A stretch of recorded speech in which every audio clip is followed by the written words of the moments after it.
Welcome back to Indignor House. Today I would like to read An Expected End by Amanda Sue Creasey.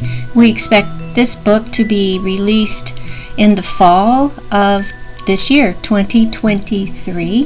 This is Amanda Sue.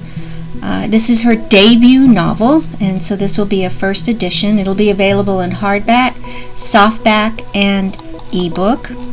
It is a general read. It's a dystopia about what would happen if everyone learns of the date of their death and perhaps even the time. Would you live your life any differently? Would you make different decisions? How would you treat others? It's an interesting concept. So this is about one young lady who has to face that dilemma. One thing certain in an uncertain world. Is knowing one's death day a blessing or a curse? Is that knowledge worth the potential costs? Does it help us live our lives more fully or shift our focus from living to dying? An inner conflict of life versus death torments Penelope Hope and tugs at her deepest and darkest fears, pulling them directly into the light. Mortality is an idea few may want to contemplate, but Penelope may have no choice. She must stand at the edge of today and tomorrow, challenging a society where everyone is enrolled. If she lives for the moment and takes that next step, can Penelope defy death? Whether relishing found love or grieving lost love, at what point does existence transcend an expected end? Prologue. Marshall, 21 December 2034, age 18, T-, unknown. It's no different than a mother knowing the due date of her baby, except perhaps more exact. The woman behind the large white desk at the enrollment office grinned. She blinked once before glancing down at a small, flat device that rested flush on her desk. Think of it as your due date in heaven. Marshall shrugged. How do I enroll? Age? She asked without looking at him.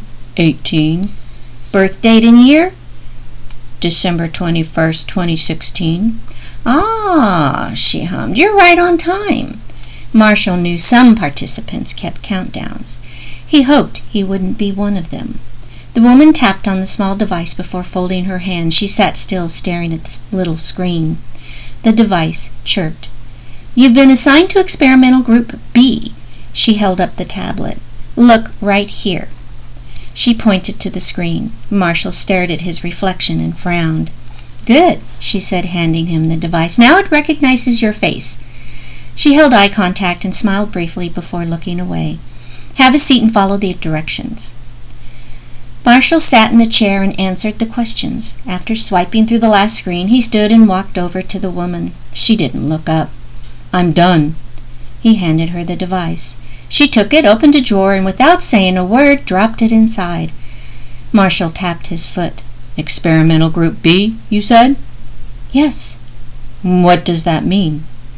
Her eyes remained glued to her computer screen. You'll get your date of departure after you download our app. It's called DoD Experiment, and call the hotline number. Marshall nodded. Thank you for your enrollment in the experiment. The woman smiled. Heaven is waiting. Marshall walked toward the doors. As they opened, he took a step out. And Marshall, the woman yelled, Happy birthday! Chapter 1. Marshall, 10 October 2044, age 27, T-49.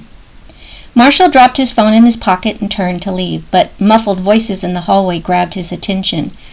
Toby's ears perked as he pressed his nose against the door. Marshall knew his dog's signal for company. Disappointed, he glanced at the clock and sighed. It was time to leave for dinner and sleep. Why did these things always happen after hours? He hated the tradition no matter what time, but maybe he'd hate it less if it didn't happen on his time. Marshall had prayed they would forget all about it, hoping he'd get away without one this year. Or maybe they'd just leave the cake in the office cafeteria for everyone to pick at throughout the day.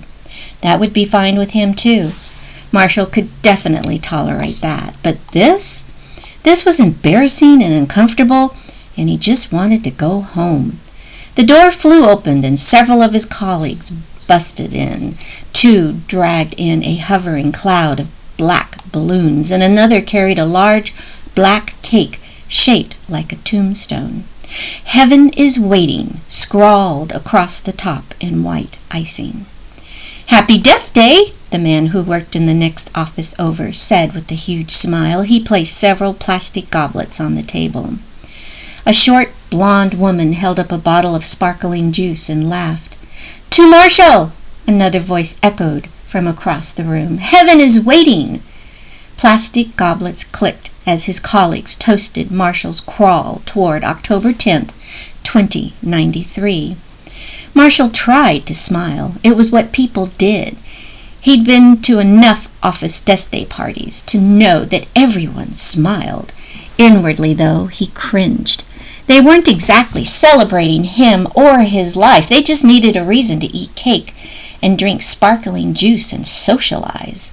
Here he was, aware of exactly how much time he had left, and he was stuck spending some of it, like this, with them.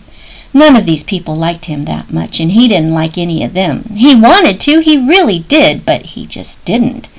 Marshall was merely indifferent. No matter how hard he tried to cultivate an interest in others, he couldn't. Connecting with people had always been a problem. The desire was there, but the ability seemed to elude him. That was why he enrolled in the first place, to feel like he had something in common with others. Things were easier with his dog, Toby, than they were with humans, much easier. His relationship with his black German shepherd was simple. Marshall only had to feed and walk and play with him. Toby was easy to please, and Marshall liked simplicity. And Toby didn't know anything about death days. "So, Marshall," Ken, his supervisor, held up his goblet. "How will you celebrate? Doing anything special?"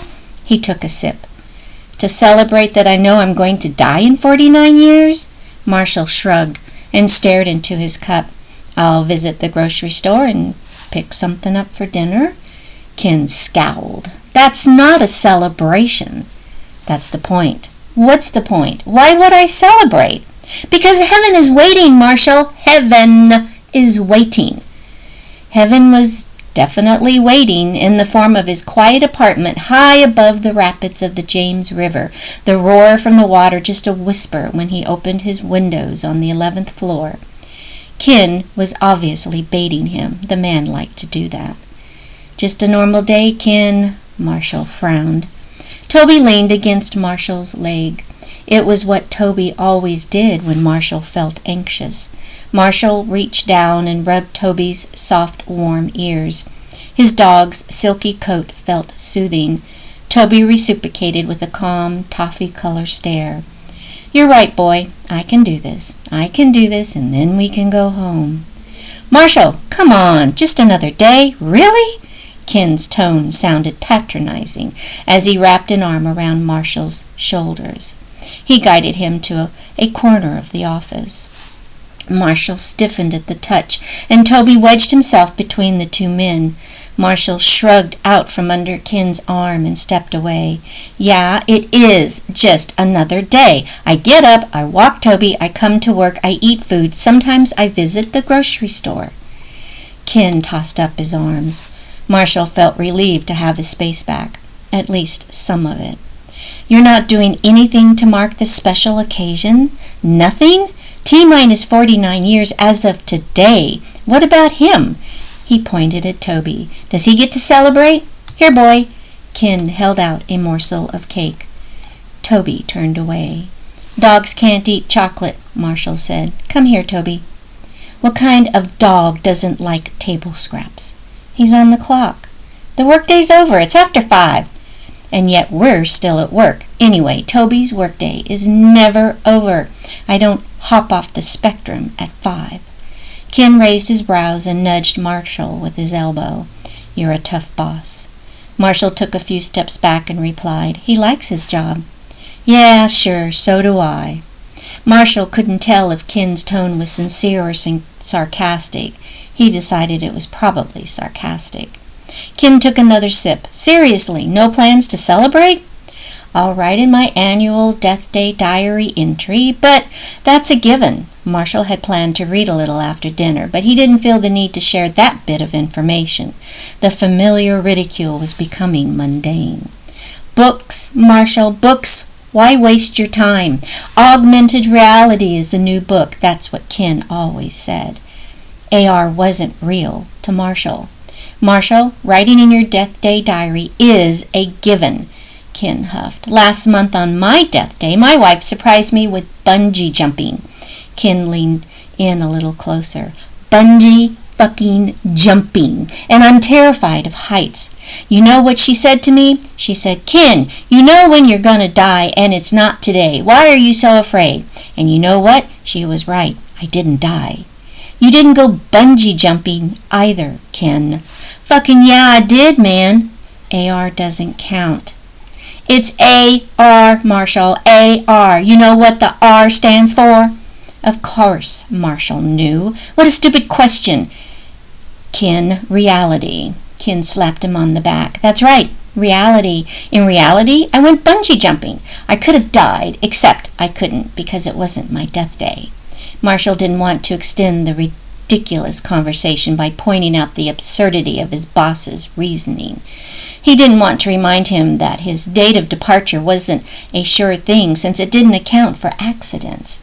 Ken knew that. Everyone knew that. But it was an easy fact to ignore. Experiencing an accident of any kind was similar to winning the lottery. It just wasn't going to happen, so it wasn't worth worrying about. Society had essentially eliminated every risk. Accidental deaths were all but impossible. Driverless cars and AR infiltrated every sector of existence, rendering life a mere thrill ride. Marshall shrugged. Some fates are worse than death, he replied, taking a bite of cake. Amanda Sue Creasey has been compelled to write since she could hold a pencil and has more than 40 journals and diaries to prove it. While she has published many articles and poems and Expected End is her debut novel, Amanda teaches high school English and enjoys the outdoors with her 2 rescue dogs. She holds an undergraduate in German, English, and secondary education from Michigan State University and a graduate degree in creative writing from the University of Denver. Make sure you get your copy today of An Expected End from Indignor House.